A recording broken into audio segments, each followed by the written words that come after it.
So I'm rereading The Hobbit for the first time since I was like 6 or 7 years old.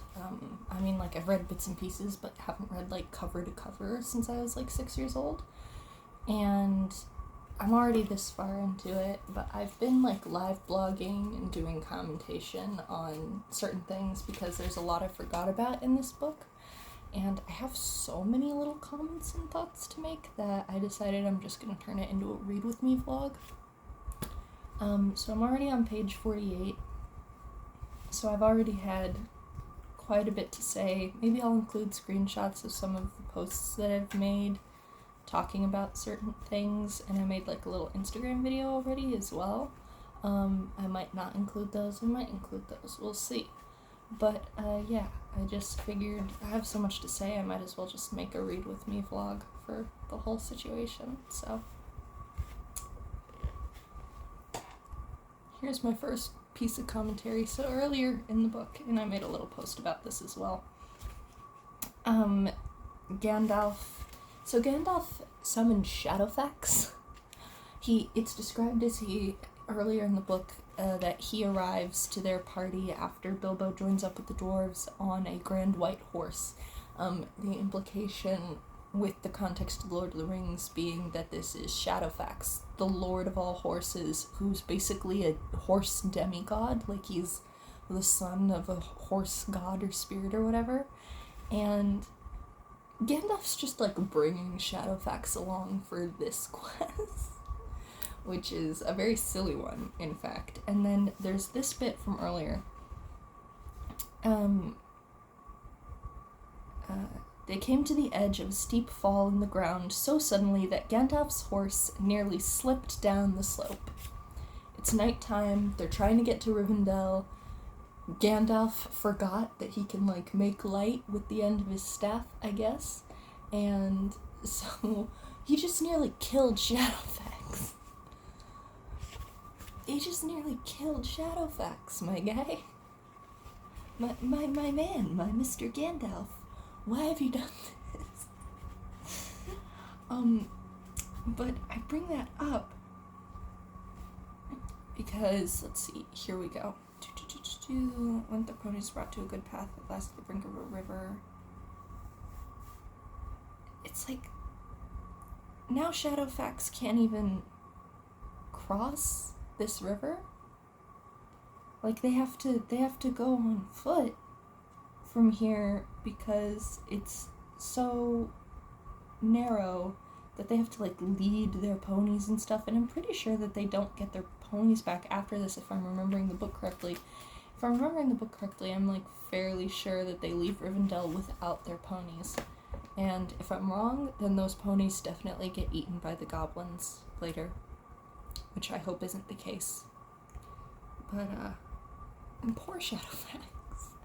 Imagine you're the Lord of Horses, and your buddy, who's an angel sent down to help protect the world from Sauron himself, and instead he spends all his time token up with hobbits, and he summons you for a favor, and you're like, yeah, of course, bud, what do you need? And he's like, I'm leading some dwarves and a hobbit that I picked up to go steal from a dragon.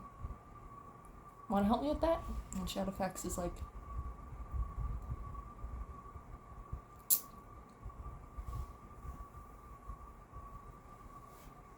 yeah, sure, I guess, sure. I just don't have anything else going on. Don't dip your beard in the foam, father, they cried to Thorin, who was bent almost on to his hands and knees. It is long enough without watering it. Mind Bilbo doesn't eat all the cakes, they called. He is too fat to get through keyholes yet. And then Gandalf's response to the elves mocking them and literally just fat-shaming Bilbo when hobbits, mind you, are meant to be round and plump.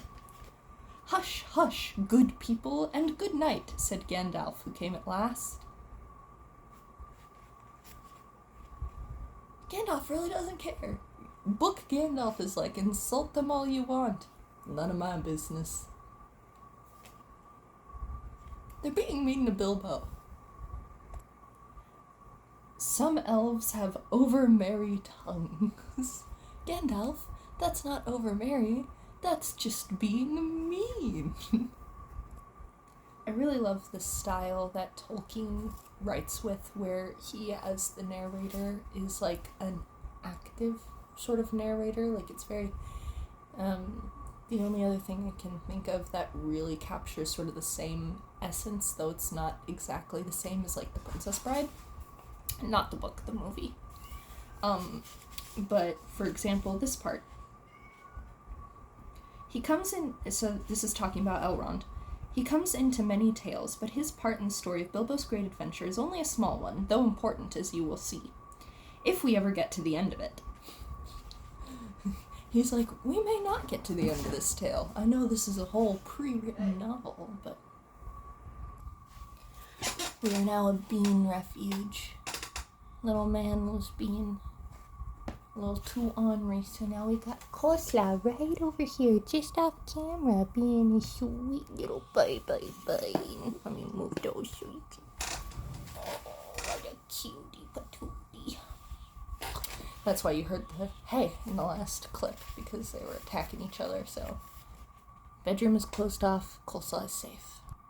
Here's another good example of this fun writing style that Tolkien uses here. I wish I had time to tell you even a few of the tales or one or two of the songs they heard in that house. It adds a very... Because this is originally a like bedtime story he told to his children.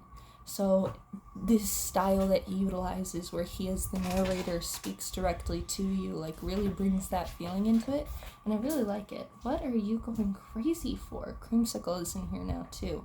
And he is chasing some... Oh, it's a bit of cardboard. He ripped off a box. Cool. But it's a very fun style that like really adds to the whimsy of it. And if I remember correctly, this style actually does carry into the... You can't see it. It's on my top shelf. I keep my Lord of the Rings on my top shelf along with all of my like Terry Pratchett and stuff, because the top shelf of my bookcase is my like Holy Grail books. But if I remember correctly, because it's been a few years since I've read The Lord of the Rings as well, that style does carry over quite a bit into The Lord of the Rings. Or at the very least, the whimsical nature carries over into The Lord of the Rings a lot more than one might expect by just watching the Lord of the Rings movies. There's like they're very intense books, they're very serious, but there's not as much whimsy necessarily, but there is still quite a bit, especially with Legolas. Legolas is just a whimsical bastard. Alright. I have heard that there are still forgotten treasures of old to be found in the deserted caverns of the mines of Moria since the Dwarf and Goblin War, says Elrond to a group of dwarves. I think that they know about that, man. And I forget if this is the lore in the book as well, or if this was some timeline alteration that they did for the movie, but I mean, at least in the movie, Thorin was there during the Dwarf and Goblin War of Moria, so one would assume that he would be familiar with the fact that there's lots of cool stuff down there, you know? It's just very interesting reading The Hobbit because of how much is, like, with the context of The Lord of the Rings, knowing how much of this later becomes much more significant or later becomes much more fleshed out and things like that. It's very interesting to read it kind of from this standpoint, knowing more about Middle-earth than Tolkien did at this point in his journey writing it. Because, I mean, there's like 15 years between this book and The Lord of the Rings. 15 years of developing that world. But from where I stand in time, I didn't need to go through 15 years to find out all this stuff. You know, I've known about this stuff since the year I was born, because my dad's a big fan of the books, and, like, been watching the movies my whole life and everything, so it's pretty interesting. This is just a fun little character trait that I like about Bilbo. He loved maps, as I have told you before, and he also liked runes and letters and cunning handwriting, though when he wrote himself, it was a bit thin and spidery. I just think that that's a fun little trait of Bilbo's, that he loves writing and he loves all this stuff. And obviously this didn't get translated over into the movies because they wanted, like, a very appealing handwriting, especially since they, like, had all those close-up shots of Bilbo writing in the Red Book. But I think that it's a very interesting little bit of information that, at the very least in his youth, Bilbo's writing was, like, thin and spidery, and I'm kind of imagining it like, almost like Doctor's handwriting in a way, you know, where it's, like, pretty difficult to read. So I think that that's just, like, a fun little character trait for Bilbo to have. Do you think Elrond ever gets tired of just, like, by chance or by fate, meeting heirs to, like, great lineages, you know? Because if I have the timeline in my head correct, Aragorn's already present in Rivendell at this point, though, of course, not using the name Aragorn. My cats are growling and I don't know why. What's up, baby girl? What's up, buddies? I think it's something happening outside. Anyway. So Aragorn's probably, like, already there, and of course Elrond knows, like, this is Isildur's heir. And then, Durin, said Thorin. He was the father of the fathers of the eldest race of dwarves, the Longbeards, and my first ancestor. I am his heir.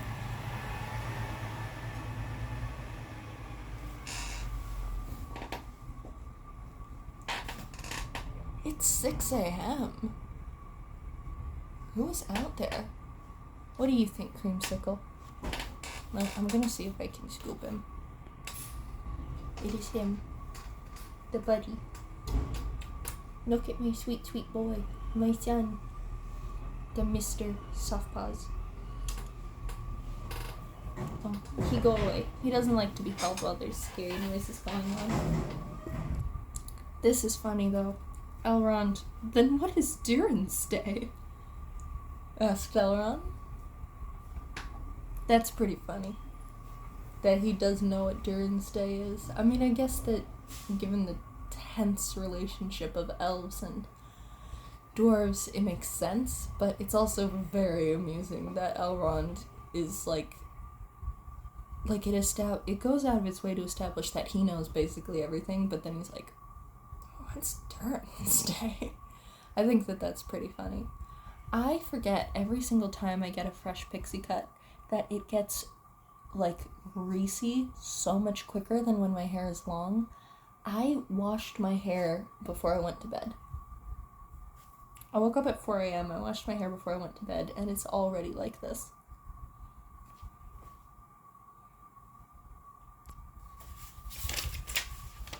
Alright. We still call it Durin's Day when the last moon of autumn and the sun are in the sky together. But this will not help much, I fear, for it passes our skill in these days to guess when such a time will come again. Does he mean guess when Durin's Day will come again? Because given that it's the dwarves' new year, do you guys just not know how long are your years? Or did he mean it'll only... Or did he mean it only passes their skill to guess when the moment of the sun and the moon in the sky at the same time will come again? And if so, does that mean this is a sort of like... My lips are so chapped, I'm gonna put on lip gloss real quick. Does that mean this is a sort of like, February the 29th situation, like a leap year thing where it only happens every so often, but not quite because it's not predictable? Is that what he means?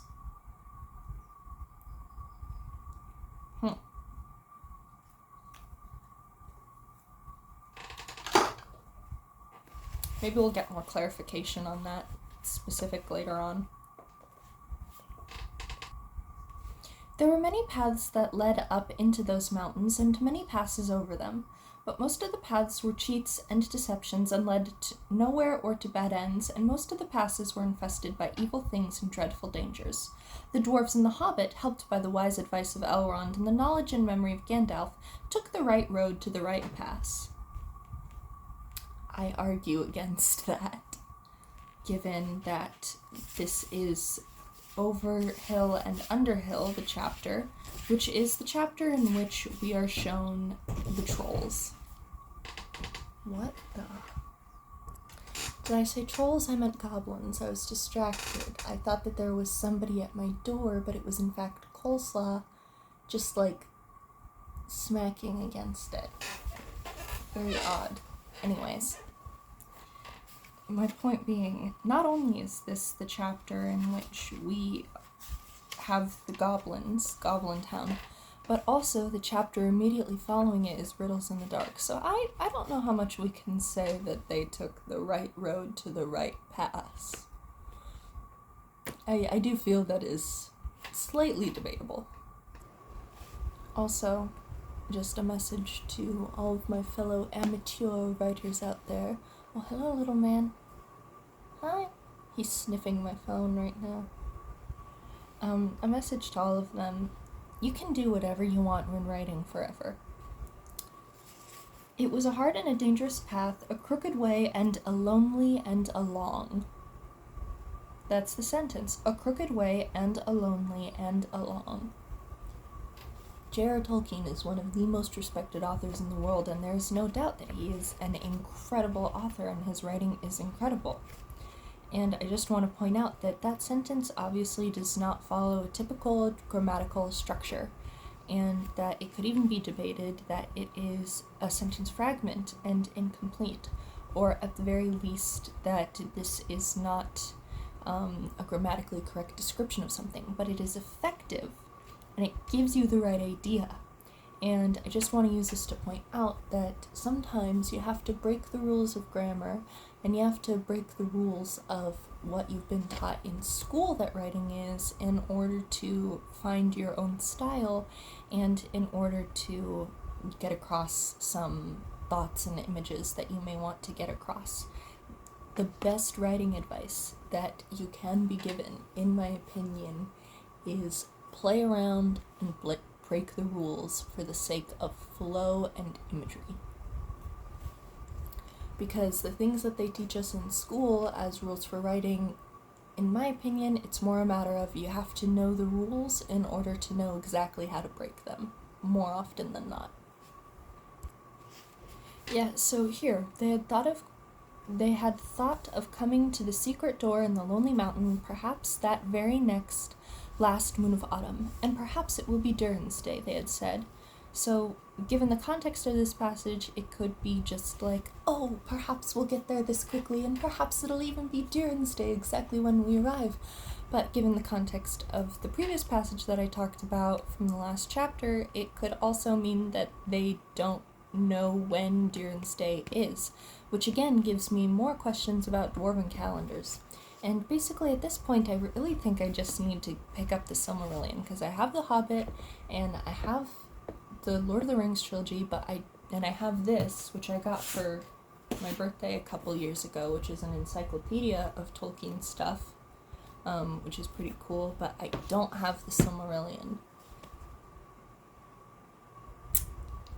I should pick that up.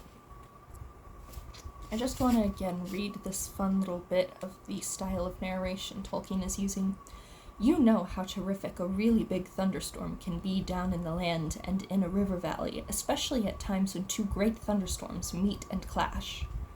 I just love the direct addressing of us, as though he's in person telling us the story, and the moments I wish I had time to tell you some of these, it makes it feel very much like it's very amusing because it's a pre-written novel, but it also gives us that feeling of this is a story that he's told verbally to his children at bedtime, and it's quite clear that while writing the novel he wrote it with that in mind, and it kind of almost echoes that experience, and I think that that's very fun, and it really adds to the story.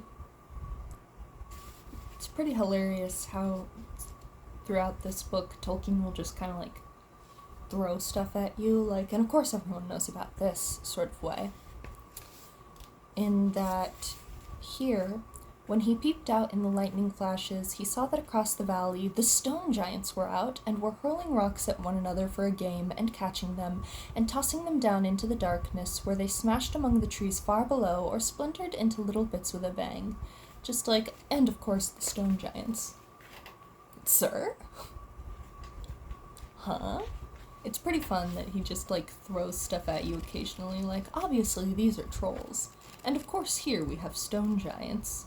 And like, you must know, of course, of Gondolin, and that city that fell so long ago, and things like that. He's just like, you'll figure it out through context. And we do figure it out through context, and it's very effective. I think that a lot of these parts of The Hobbit are... I know that a lot of people kind of consider Tolkien to be a very info-dumpy sort of style of author, but honestly I don't think he particularly is, at least in The Hobbit. Again, it's been like a decade since I read The Lord of the Rings, so maybe this is more prevalent in Lord of the Rings when he's developed the world quite a bit more, but at least here in The Hobbit, I don't know how much I would say info dumping is actually a factor in the book. I mean, I guess there is a bit, especially at the beginning when he's establishing like what hobbits are and stuff, but I don't know. I always consider info dumping to have to be like interruptive to the story, dissonant from the events occurring, and something that you can clearly imagine done in a smoother way. Those are what I consider to be qualifications for info dumping. So just like characters telling each other stuff and establishing stuff in a dynamic conversing manner, I don't consider to be info dumping. So I guess it does depend a little on like your definition of it. But so far I would say that there's very little info dumping, and there's a lot more like, I'm presenting this thing to you and you can just accept it as a part of the world and kind of gather a little bit on like how common it is, or if this is a thing that is known to inhabitants of the world and stuff like that, from the way others are reacting to it and the way it is being presented and stuff like that, which I really appreciate. And I also want to make a quick point just down here at the bottom. The end of their argument was that they sent Fili and Kili to look for a better shelter. They had very sharp eyes, and being the youngest of the dwarves by some 50 years, they usually got these sort of jobs when everybody could see that it was absolutely no use sending Bilbo. Poor Bilbo. It really is so funny how different movie Bilbo and book Bilbo are, because book Bilbo is very like almost damsel in distress-ish, because like in the troll scene, Bilbo was not involved at all.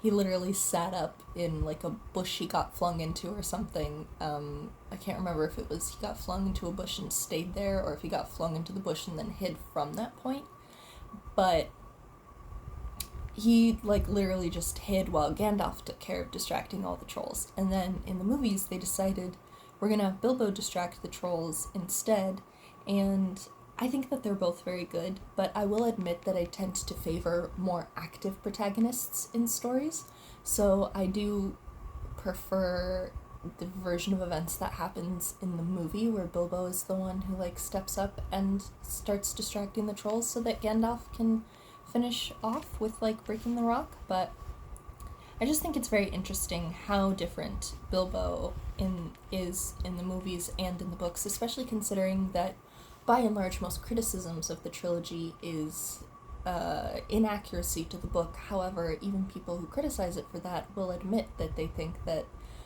Bilbo in the movies was excellent, and it's like, I think that Bilbo is probably the least accurate to his book counterpart of all of the characters in the movie.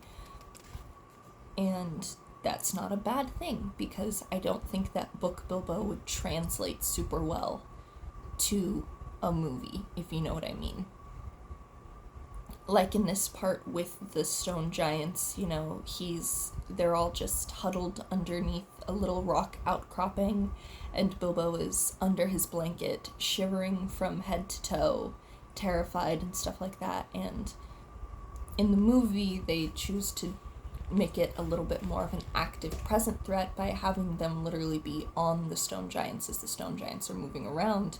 And then instead of just kind of laying there watching everything going on, the dwarves and Bilbo are in the middle of a like perilous moment. And then once they get in there and everything's sort of settled a little bit more, we get more of that. Like, I don't know. I just think that, in my personal opinion, for the majority of the movies, there's a lot of stuff in The Hobbit that wouldn't translate super well.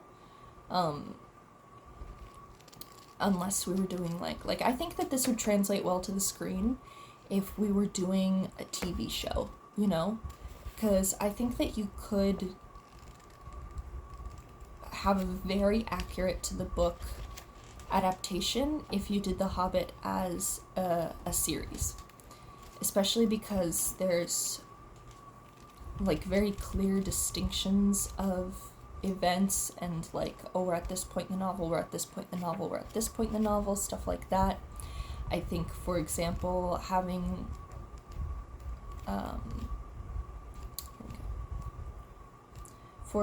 I think that ending a season 1 with out of the frying pan into the fire would make sense, which is also part of why I think An Unexpected Journey is my favorite of the movies is Desolation of Smaug, but An Unexpected Journey is the one that I think is the objective best of the trilogy, and I think that it was very smart choosing to end it with out of the frying pan and into the fire, because if I were making a TV show with the intent of being as accurate to the novel as possible, that's where I would end season 1 of the TV show as well.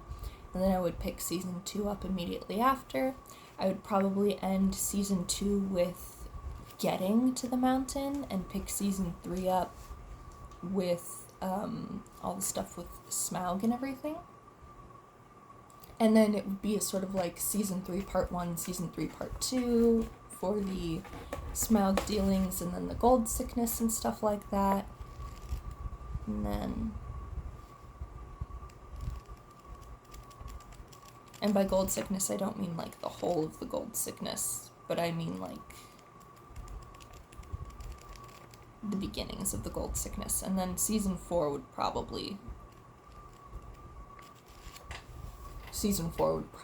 be like Bilbo actually going through, because I would use a season 4 probably to demonstrate a slow descent into madness for the dwarves and Bilbo, like being around all that. I might draw it out a little extra, but yeah. Anyway, now I'm just musing about like adaptations and stuff. This is supposed to be a reading vlog. Also, addendum to a statement I made earlier, they do have their ponies with them. That is explicitly stated on this page, which makes me very upset. These ponies better be able to just run away, because if these ponies get killed by the goblins, I'm gonna be super sad. I wasn't filming for this, but a sound that went like just suddenly rang throughout the entire apartment. And I don't know where it came from, and I don't know what it means. But that was terrifying, and all the cats reacted to it. Now they're just staring out my door, which is terrifying.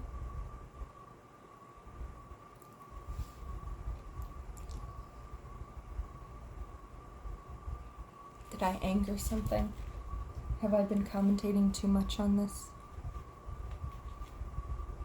Is there a Balrog after me now, little man? Little man doesn't care. I think it makes a lot of sense that my 2 favorite authors are Tolkien and Terry Pratchett, because they actually have a lot more similarities than I recalled. For example, this passage, which feels very much like something I could read in a Discworld novel. There is nothing like looking if you want to find something, or so Thorin said to the young dwarves, You certainly usually find something if you look, but it is not always quite the something you are after. So it proved on this occasion. Obviously Terry Pratchett wouldn't word it in exactly the same way, but that feels very like the same kind of spirit that I enjoy from Discworld novels and from Terry Pratchett's writing. And it's becoming more and more obvious to me as I reread this book, and I'm definitely going to be rereading the Lord of the Rings trilogy once I finish it as well. It's becoming more and more obvious to me that exactly the type of writing styles and feelings that I enjoy and that I need to seek out more. Because I've tried a lot of different books, I've liked a lot of different books, but I'm realizing like the exact reasons why Tolkien and Pratchett remain my all-time favorites. "Have you thoroughly explored it?" said the wizard, who knew caves up in the mountains were seldom unoccupied. Yes, yes, they said, though everybody knew they could not have been long about it. They came back too quick. Feely and Keely, man.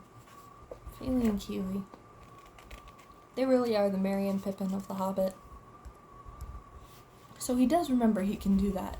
He lit up his wand as he did that day in Bilbo's dining room that seemed so long ago, if you remember, and by its light they explored the cave from end to end. So he could have done that while they were walking that path that the ponies were tripping all over on the way to Rivendell.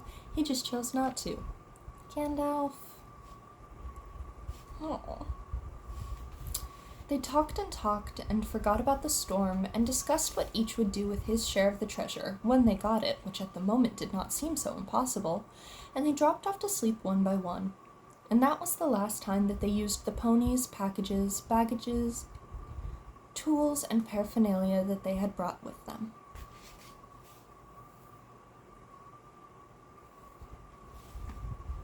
It's so upsetting.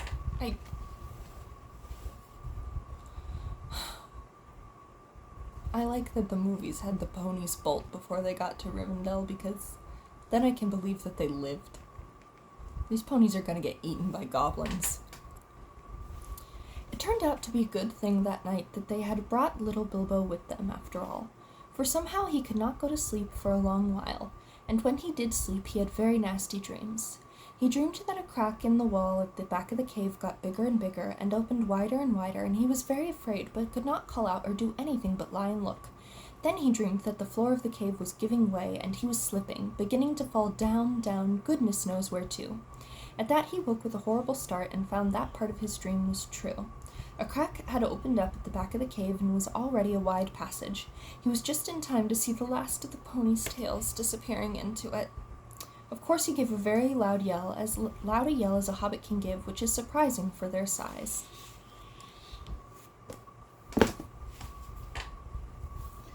There go the ponies.